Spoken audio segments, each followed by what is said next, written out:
aya dayut loba dahar aya dayut aslina ti ditu ieu mah dimaksud teh dayut jelema loba dahar teu meunang aya dadahareun langsung di dahar dicaplok bae isuk-isuk langsung kopi jeung kitu buras beres aya deui gemblong di dahar deui kunyana aya deui gegeplak di dahar deui terus bae malah baker ngaji ge barang dahar bae naon bedana jeung orang koros eta jelema lamun aya jelema keur ngaji ngopi dahar eta teh bapana orang koros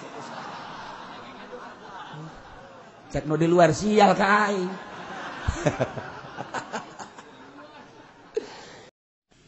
A'udzu billahi minasy syaithanir rajim innallaha wa malaikatahu yusholluna 'alan nabi naon deui kunya hayo geura sagala rupa diasup-asupkeun atuh naon bedana jeung ore koros eta mah lamun ore koros liwat nya ge dada sama nih ye sarua jeung ore koros euri ore koros ge masyaallah datangkannya nama digergetan ku ucing emeng gregetan jasa emeng nyana nyumpan goblok teh jelema sial teh jelema emang kunaon dahar ka tulang-tulangna di dahar cak emeng goblok jang aing acan mantap wayana dahar sasakeun jak meng atuh mun teu meng ge nyumpahan teh ku galedeg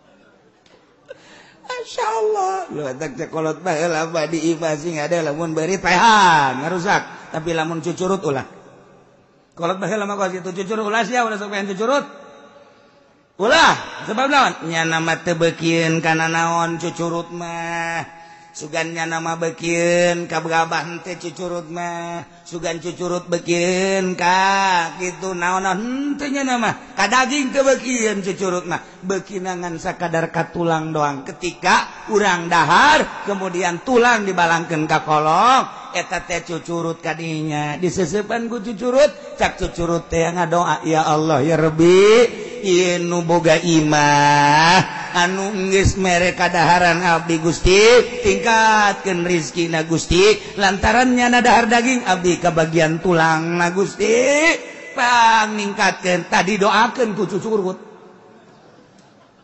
doa jelema geus teu malah lanjur ja kiai-kiai kabeh korupsi malulu ya kiai proposal malulu tah cucurut tah hebat biasa mantap kolot baheula mah kula mah masih kadenge keneh ulah sok dibayan cucurut mah ngadoakeun urang mun beurit paehan sebab ngarusak beurit paehan emeng eta binatang nu suci lamun urang rek dahar urang teu betah kaluarkeun mah kaluarkeun bae ujung-ujungna bere ngadoakeun sarua bae emang emeng kumaha gitu tas daharnya tek langsung neangan tempat anu sepi kieu bae nya nama tasar eta keur ngadoa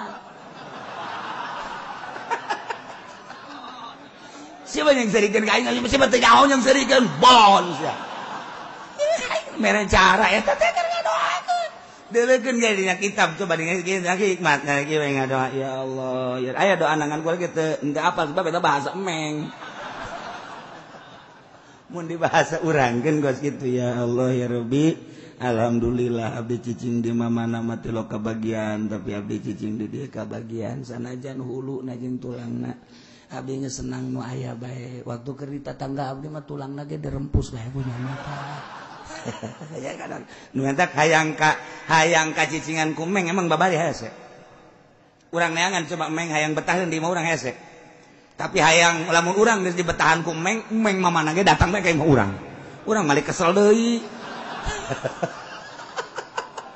atuh heuh meng mah kos kitu dipicen ku urang 5 kabeh datang 10 bang kamari geus dipiceunan imah anyar deui datang deui hese meng mah sebab naon di dinya lah aya makanannya na ngadoakeun 2 hiji meng nomor kedua cucurut eta mah kolot baheula lagi sing ade cucurut udah dipehan bari kula awas eta cucurut teh beurit pehan mun beurit ulah tapi beurit nying mah pehan bae beurit aya 2 jadi wal beurit yan kosimu leukis men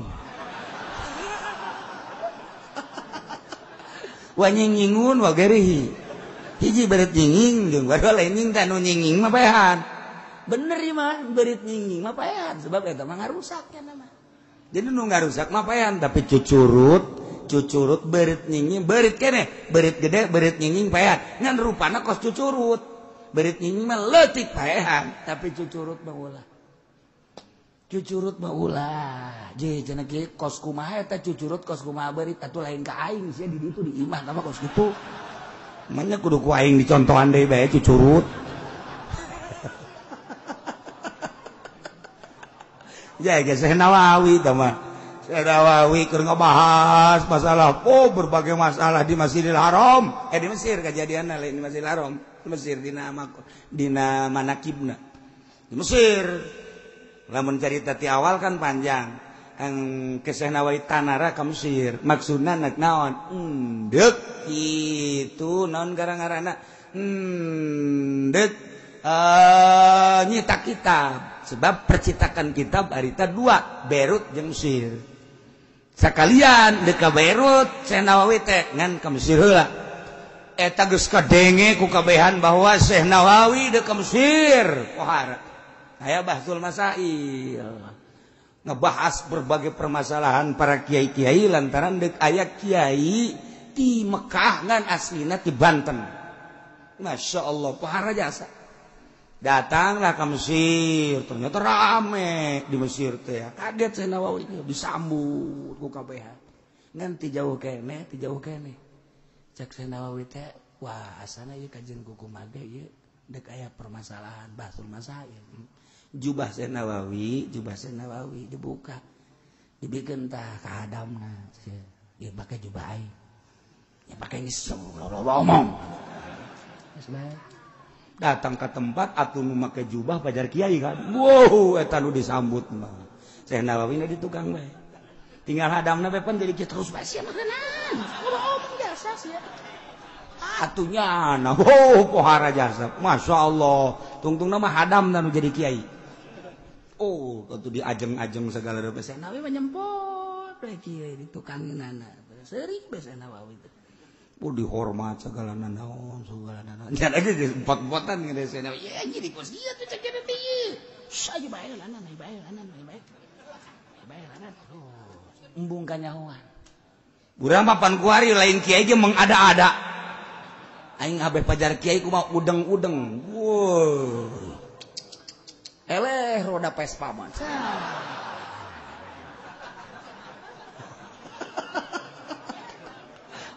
jubah 2 lapis kareudang elos penting aing pajar kiai beulana Syekh Nawawi nu kiai asli embungeun disebut kiai bener bae bahtul masail kacaritakeun panjang ieu mah cepetna bae harita langsung kita ceramah Syekh Nawawi dipanggil nyana terus cak hadapna aing bisa naon atuh ieu tapi nya ka Syekh Nawawi terus ngan menta cai heula nyana ka Syekh Nawawi dijampean Masya Allah eta ngomong bahasa Arab masalah bisa kabeh waktu kabeh ya gideg bae kabeh di Mesir ge pohara jasa Syekh Nawawi itu pohara Syekh Nawawi hebat geus padahal hadamna eta lain lalagaan heuh pohara jasa barang kanyawan geus turun kabeh terus ka masjid darariu kabeh aya nu nyaho Nawawi mah lain eta ieu watu kabeh sasalaman ka Syekh Nawawi asli teh kalau asli tuh cek Syekh Nawawi teh sakitu ge hadamna geus hebat sakitu ge hadamna geus hebat padahal mah nang niup barang dicokot deui jubahna gadekeun jubah teh geus kanyahoan kuari mah dipake ilmu eueuhan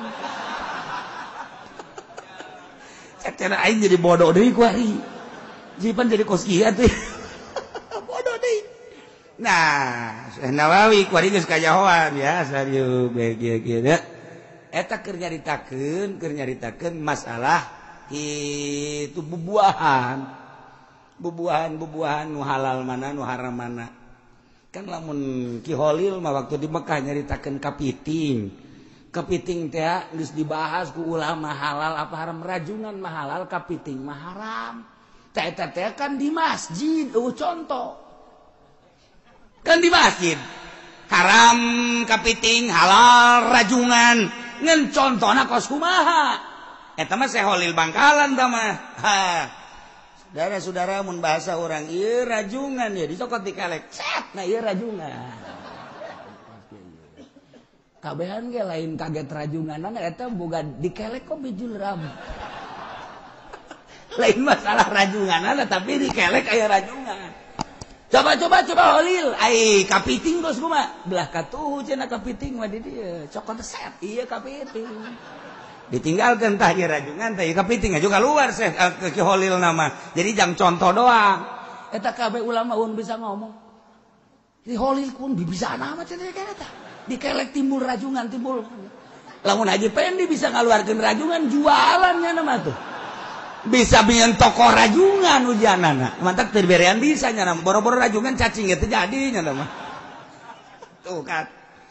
Aisyah Nawawi lain di Mesir. Toh keur cerita bubuahan-bubuahan. Dibahas kabeh bubuahan. Cek Syekh Nawawi, bubuahan-bubuahan yang ada ini mah belum seberapa. Ada bubuahan yang unik di Indonesia mah. Apa itu Nawawi? Cokot dikelek. Rambutan. Iki. Ya Allah, ya kabeh kaget. Tangkal rambutan dikelek. Naon deui cerita Nawawi anu unik nu aneh nu eueuh di urang di Mesir. Di dieu dicokot dieu. Salak Bogor. Cabut dikelek kabeh ge maralotot we kabeh kiai. Lain lawanan di mana Nawawi mah pohara tuh. Ya Allah, ya Rabbi dikelek datang kaya salak segala rupa tuh. Kabeh ge tercengang kabeh. Geus ulah dilawan di mana Nawawi mah. Ulah dilawan atuh. Bubuahanna naon ge ieu mah bisa diawak sorangan. Malah aya nu unik hiji deui nu eueuh di mana Iwal ti Pandeglang. Daerah Kula. Naon eta Nawawi? Cokot dia di beuteung. Kadu. Iya, ti Rumingkang cekeun ieu kadu. Pohara jasa eta Syekh Nawawi geus eta Syekh Nawawi. Pohara jasa pan. Masya Allah, kunaon eta bisa gitu? Nang Riyadhah. Geus jadi ahli Allah manaon bege. Kun fayakun Allah dibikeun. Urang mah puasa henteu naon henteu atuh aya kikituana. Coba cek jana jaing geus tahajud coba dikelek dikeun. Cabutan ku sia kelek. Datang keluar bege moal getihan bisa. Bisa tawa lain kudu kos kitu teh mah. Kudu puasa lillahi ta'ala. Masya Allah nah. Iyalah dikelilingi ku malaikat Kangjeng Nabi Musa alaihi salam. 30 poe nyiwak. Malaikat kabur. Setelah ditambahan dari 10 poe malaikat ngeriung deui di Kangjeng Nabi Musa alaihi salam. Kangjeng Nabi Musa kita berangkat ke Gunung Tursina. Jangan ya diberi kitab Taurat ku Gusti Allah.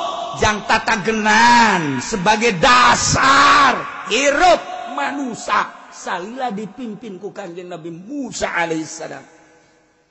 Ulah keluar ti kitab Taurat. Kos urang kuari ulah keluar ti kitab Al-Qur'anul Karim.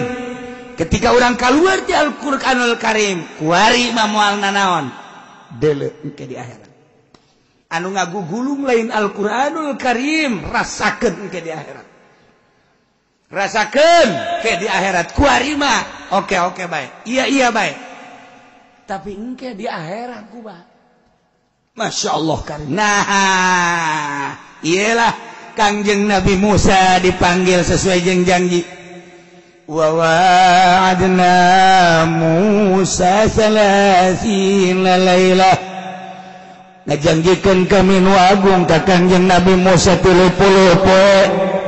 30 peting teh maksudna nu kallimuhu inlan ti aya bakal rarasan dipanggil ku Gusti Allah dina nalika geus anggeus 30 poe yakni Kangjeng Nabi Musa teh titah puasa biaya sumaha puasa 30 poe teh wa hiya Zulqa'dah bulan hapit atuh Kangjeng Nabi Musa diparentah ku Gusti Allah pas somaha puasa Kangjeng Nabi Musa barang beres puasa Kangjeng Nabi Musa 30 poe ankara lupa pamihi lain dari rarasan cek Kangjeng Nabi Musa ieu sungut rada kos kararieu ambeuna asa teu ngeunaheun amat teu bicara jeung Gusti Allah sungut bani bararau pastaka akhirna Kangjeng Nabi Musa nyiwak make susul maksudna ngabersihan susu ngabersihan bau sungut ternyata orenganan lain deui ditegur ku Gusti Allah fa amarahullahu bi asyaratin ukhra kita puasa deui Kangjeng Nabi Musa 10 poe liu kalimahu bi khulufi pamihi maksudna Allah yang rarasan teh make ambean urut puasa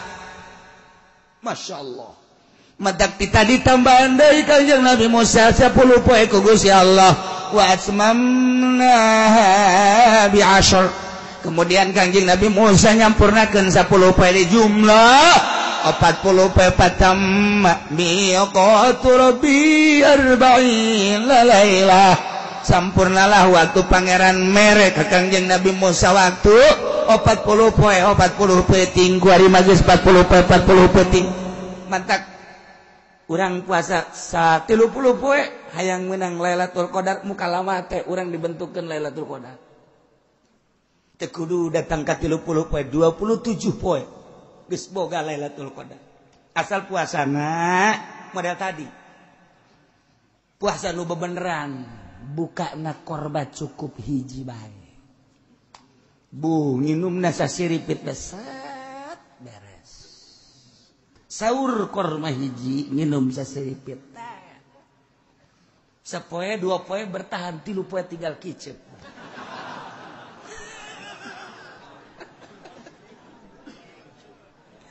tanya ku pamajikanna ka haji ieu puasa maksakeun amat datang ka kicep doang ieu emang hayang naon hayang Lailatul Qadar coba hudang teu kuat atuh ka haji ieu mah lain menang Lailatul Qadar ieu mah bakalna dikubur kos kieu mah ka haji maksakeun teh huapan atuh aing Gusti dihuapan ku pamajikanna oh ieu orang Lailatul Qadar ieu cek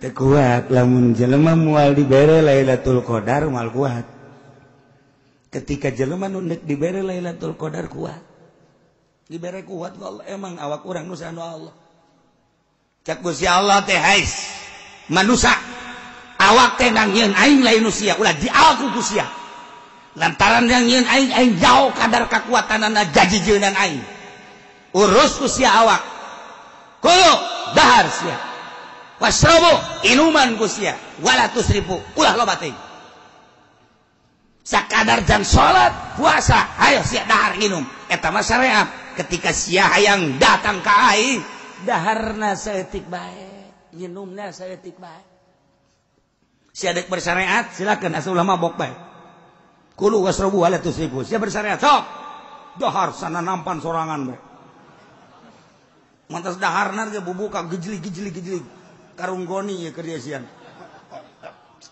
datang kata rawai ke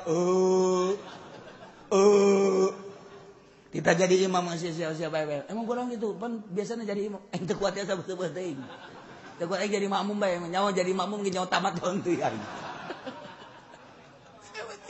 eta mah menang Lailatul Qadar tah puasa sah-sah bae tah betul syariat ya tapi ketika urang deuk make thariqah awas cak Allah lamun tadi make syariat waris sia make jalur khusus deuk aing awas sia lamun deuk aing naho kadar kakuatan awak sia leuwih tibatan jang salat jeung jang ngaji disiksa sia ku aing teu meunang bertorekat mah leuwih teuing tibatan pamaksudan leuwih teuing tibatan pamaksudan teh geus doraka masyaallah nu mantak beda ieu mah norekat bae po ai peutingna bandeng di lembur illallah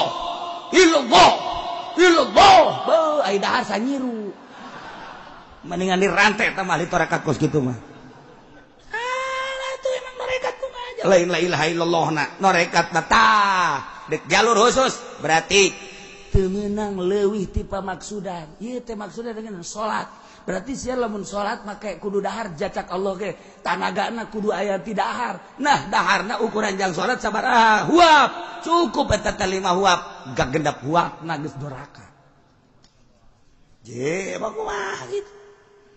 Pamajikan ku ari urang teu hayang ka pamajikan, haram lamun kawin. Lamun urang can usul haram kawinna, bertentangan jeung syariat. Henteu sabenerna mah ieu mah dalam rangka suluk deuk ka Allah. Ketika jada geus usul deuk opat ge masalah. Memena sebab ieu mah jadi halal. Pan cada bertentangan atuh jeung syariat, ulah make toregat atuh sia cicing di syariat atuh. Ya syariat pakos kitu Kangjeng Nabi mangaloskeun kulu wasrobu 100.000 ketika nek nyaan Kangjeng Nabi Musa ge Kangjeng Nabi Musa iya 40 peuting berarti kan eta kaluar ti syariat. Kangjeng Nabi urang naik ka gunung apakah dahar henteu mawa roti hiji teh eta teh sabaraha poe sabulan teh mah roti hiji sabulan sia mah roti hiji boro-boro nanaon ku sorangan bae ge leg urang kene dak euy aya kene roti, aya kene dak, ieu hiji deui, dilegeg deui, leg. Aya kene dak. Atuh teh mah sia mah lain ibadah teh mah ora koros deui bae. Urang mah hese deuk ka Allah apa lain? Deuk ka Allah make aturan. Tek, masyaallah make aturan khusus. Tadi mah syariat secara umum, ieu mah tarekat secara khusus sebab deuk menempuh hakikat. Atuh lain deui. Pakaianana lain deui, ketika can usul madahar lain deui, sare lain deui, teu meunang we. Ahli tarekat mah sare encan tunduh teu meunang. Ketika tunduh keur gaji ge hees bae.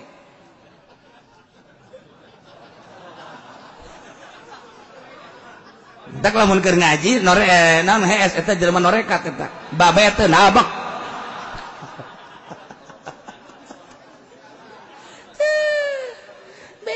Jalur itu Masya Allah nah iya Kangjeng Nabi Musa dipanggil ku Gusti Allah nah teu imkanin Kangjeng Nabi Musa teh Musa ka dieu atuh langsung wae harita kene teu bisa make syarat Musa sia teh nabi aing sia teh rasul aing ketika deuk ka aing puasa heula cacak nabi deuk ka Allah dipanggil kudu puasa heula ai kitu kunaon cek Kangjeng Nabi Musa make puasa heula beuteung sia beresan heula bau ka ambeuna ku aing cek Gusti Allah. Boro-boro ku aing tanyakeun ka malaikat aing. Baueun. Dibersihan heula ku Kangjeng Nabi Musa sapoe ngising hitut, dua poe ngising hitut. Berdatang ke eueuh nanaonan di jero beuteung teh. 30 poe ka ambe bau sungut teh. Nyiwak tegor ku Gusti Allah. Pugu eta nujang muka lama jeung aing teh puasa tamal deui sia fa atmamnaha bi 'ashrin fatamma miqatu rabbih 40 lailah jadilah 40 poe ieu syarat Kanjeng Nabi Musa dek muka lama jeung Gusti Allah di Gunung Tursina make syarat puasa heula jelema nu endeu kapanggih jeung Lailatul Qadar syarat puasa heula puasana puasa khusus kuari puasana puasa umum urang hayang kapanggih jeung Lailatul Qadar intip ku sia di Gunung Karang datang ka pagi bae ge moal pindah sia ka Gunung Santri paling kapanggih jeung tukang sao sia pindah kuari ka Banten kowo di Banten mah aya tukang sao malulu mal bisa yang intip Lailatul Qadar mah lain di masjid sanajan di haram ge lain jaloba jelema di Masjidil Haram teu kapanggih jeung Lailatul Qadar loba jelema anu di imah bae kapanggih jeung Lailatul Qadar kumaha emang syarat kapanggih jeung Lailatul Qadar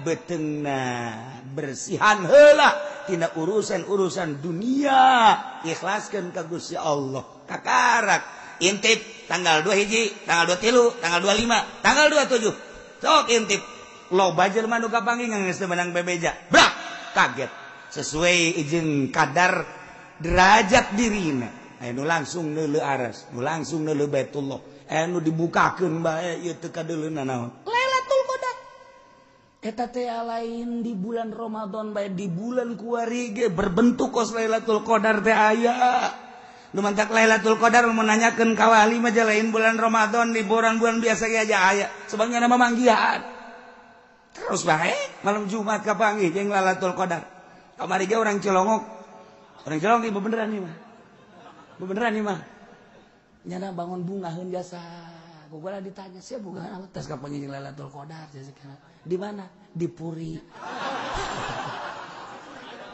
sakai heran lain Lailatul Qadar di Puri jam sabaraha tadi jam 5 boloon mah budak kapanggih Lailatul Qadar atau pertama Lailatul Qadar taman Naharul Qadar.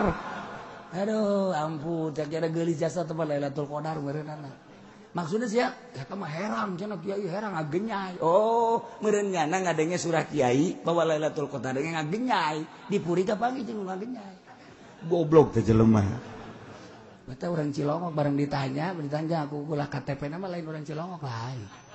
Malah aya orang Cilongok mana kos kitu moal. Malah bejakeun bae mah pokona. Teh Kangjeng Nabi Musa dek muka lama jeung Gusti Allah syarat puasa heula. Bersihan beuteung. Bersihan kolbu. Geus boga ieu kolbu mah Nabi berangkat. Wa qala Musa li akhi Harun. Kakak Harun cek Kangjeng Nabi Musa ka dieu heula ka dieu aya naon? Kaula teh dipanggil ku Gusti Allah dek muka lama jeung Gusti Allah di Gunung Tursina janji Gusti Allah terek mere wahyu bentukna engke bakalna teh kitab Taurat kula teh bakal dipanggil berangkat perhatikan ka ditu ieu di Mesir teh kan eueuh sasaha maka kula titip ka anjeun kakak ukhlufni fi qaumi wa asli wa la tattabi' sabilal mufsidin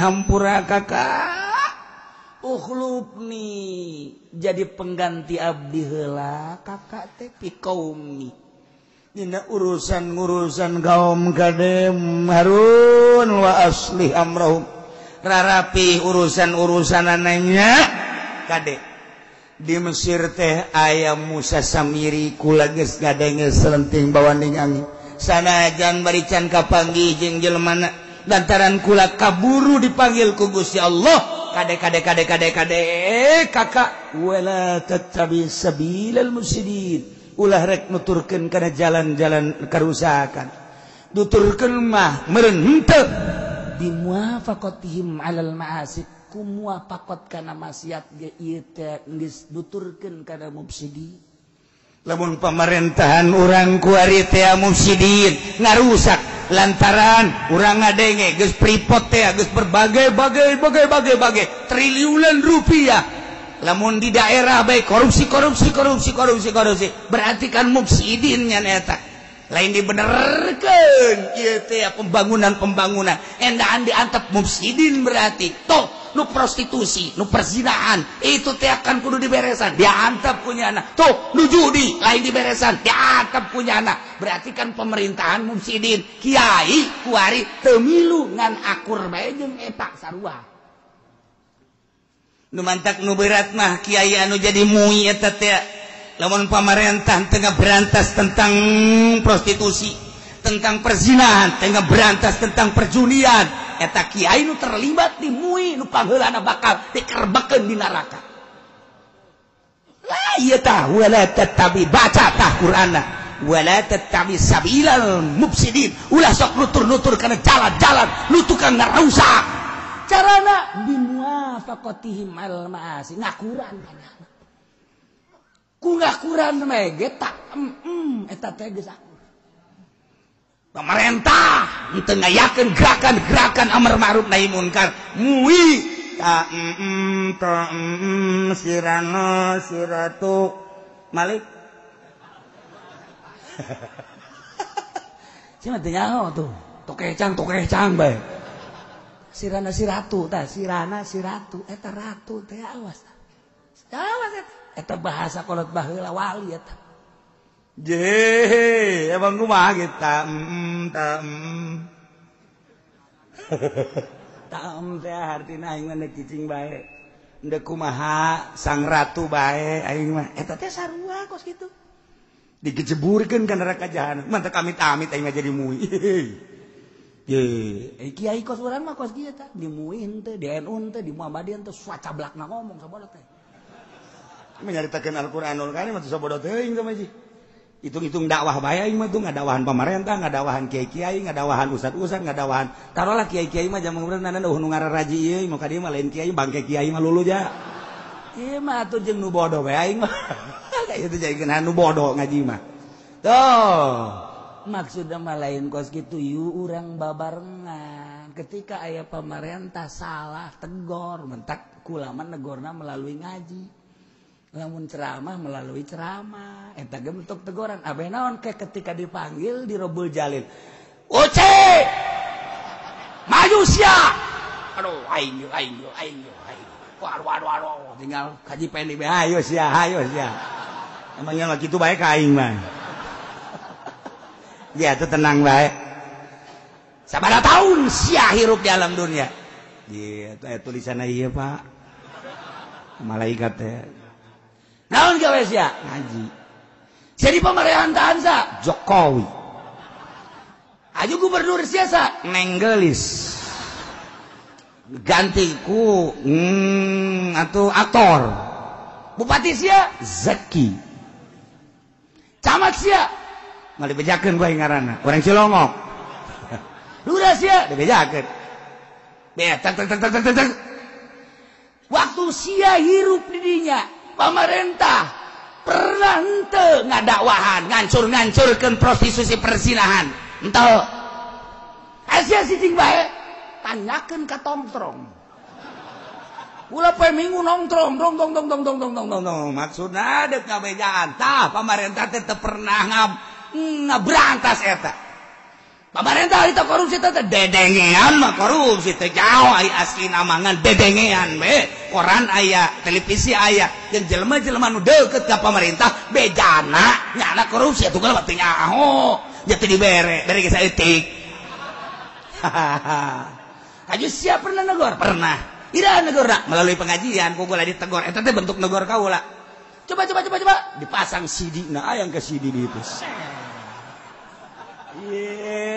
bang wasidi enggak di itu aya bener cak Gusti Allah malaikat haji uci salametkeun mantap biasa geus mantap biasa geus lah eta bentuk dakwah eta negor-negor acan atuh kumaha teuh tanu di MUI cicing bae di NU cicing bae awas di Muhammadiyah cicing bae kuari nu rada dakwah bebeneran mata HTI bangun bebeneran bangun wallah bener jeung teu nama bebeneran nya nama bangun Al-Qur'an nyaho teu nya jeung teu nama ngan suara Al-Qur'an didengungkeun mana nu ngadengungkeun suara Al-Qur'an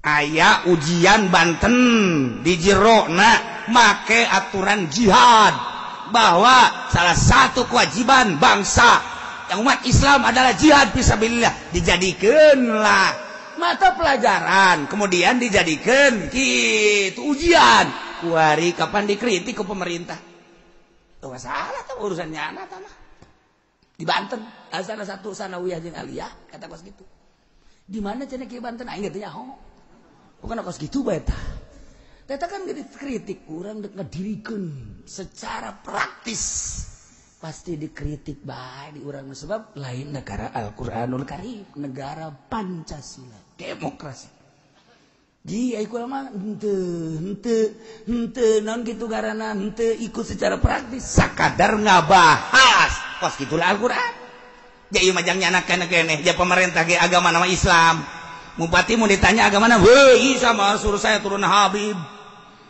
ya tuh nenggelis ge Islam saya wali di Pandeglang nu kaluan nu jarra di bupati apun eta si neng deui bae eta ku poloan urang Pandeglang nu dipilih neng deui bae eta kan berarti kan kiaina kadari itu kabeh nah eta engke pan kita tanggung jawab di Rabbul Jalil emang kumaha gitu ulah mah sakadar nyaritakeun doa buat teuing di dieu ge lamun si neng mah gua lagi milih teh iya Kangjeng Nabi Musa tadi bersihan tek urang teu ngabersihan we hese jasa urang mah kadang-kadang teh lamun kurang-kurang nama kos si anu katu kos cakateun naon mikiran batur sorangan bae ka Allah si anu mah katu nuk naon atuh mikiran batur aing sia bae tuh ka Allah mah kakarak rada tenang pikiran di akhirat bah engke mikiran batur bae ku sorangan tanggung jawab lah batur di kaluar-kaluarkeun sorangan tek ngaji nyaritakeun urusan dunia makhluk dunia pek Tapi ketika berangkat ke Allah serangan sebab nu tanggung jawab amal nu dibawa nu sorangan. Nah, wa qala Musa li akhihi Harun kok cak Harun aya di ditu lain Harun sia.